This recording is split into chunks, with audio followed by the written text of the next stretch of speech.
ನಮಸ್ಕಾರ friends, celebrity hub YouTube ಚಾನಲ್ಗೆ ನಿಮಗೆಲ್ಲರಿಗೂ ಸುಸ್ವಾಗತ. ಕಿರುತೆರೆಯ ಇತ್ತೀಚಿನ ಅಪ್ಡೇಟ್ಗಳು ಮತ್ತು ನಿಮ್ಮ ನೆಚ್ಚಿನ ಸ್ಟಾರ್ಗಳ ಬಗ್ಗೆ ತಿಳಿದುಕೊಳ್ಳಲು ನಮ್ಮ ಚಾನಲನ್ನು ಸಬ್ಸ್ಕ್ರೈಬ್ ಮಾಡಿಕೊಳ್ಳಿ.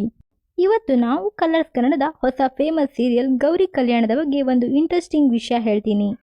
ಕಲರ್ಸ್ ಕನ್ನಡದಲ್ಲಿ ಪ್ರಸಾರವಾಗುತ್ತಿರುವ ಗೌರಿ ಕಲ್ಯಾಣ ಸೀರಿಯಲ್ ಈಗ ಕನ್ನಡಿಗರ ಮನ ಗೆಲ್ಲುತ್ತಿದೆ. ಈ ಧಾರಾವಾಹಿ ಕತೆ, ಅದರಲ್ಲಿಯೂ ಎಮೋಷನ್ಸ್ ಮತ್ತು ಪಾತ್ರಗಳು ಎಲ್ಲರಿಗೂ ಇಷ್ಟವಾಗ್ತಿದೆ. ಆದರೆ ನಿಮಗೆ ಗೊತ್ತಾ, ಈ ಸೀರಿಯಲ್ ನಮ್ಮ ಕನ್ನಡದ ಮೂಲದ ಕಥೆಯಲ್ಲ. ಹೌದು, ಇದು ತಮಿಳಿನ ಸೂಪರ್ ಹಿಟ್ ಸೀರಿಯಲ್ ಒಂದರ ಅಧಿಕೃತ ರೀಮೇಕ್.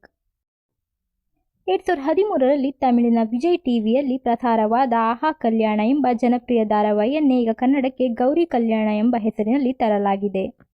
ತಮಿಳಿನಲ್ಲಿ ಈ ಸೀರಿಯಲ್ ದೊಡ್ಡ ಮಟ್ಟದ ಯಶಸ್ಸು ಕಂಡಿತ್ತು. ಅಲ್ಲಿನ ಅತ್ತೆ ಸೊಸೆಯ ಜಗಳ, ಪ್ರೀತಿ ಮತ್ತು ಕುಟುಂಬದ ಮೌಲ್ಯಗಳ ಕಥೆ ಈಗ ಕನ್ನಡದ ನೇಟಿವಿಟಿಗೆ ತಕ್ಕಂತೆ ಬದಲಾಗಿ ನಮ್ಮ ಮುಂದೆ ಬಂದಿದೆ.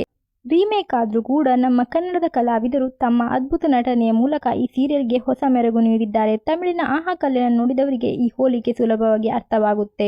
ಒಟ್ಟಿನಲ್ಲಿ ಕತೆ ಒಂದೇ ಆದರೂ ನಿರೂಪಣೆ ಮತ್ತು ಕಲಾವಿದರ ಅಭಿನಯದಿಂದ ಗೌರಿ ಕಲ್ಯಾಣ ಈಗ ಕರ್ನಾಟಕದ ಮನೆ ಮಾತಾಗಿದೆ.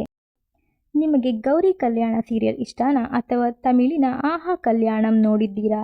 ಕಮೆಂಟ್ ಮಾಡಿ ತಿಳಿಸಿ. ಇಂತಹ ಮತ್ತಷ್ಟು ವಿಷಯಗಳಿಗಾಗಿ ನೋಡ್ತಾ ಇರಿ ಸೆಲೆಬ್ರಿಟಿ ಹಬ್. ಧನ್ಯವಾದಗಳು.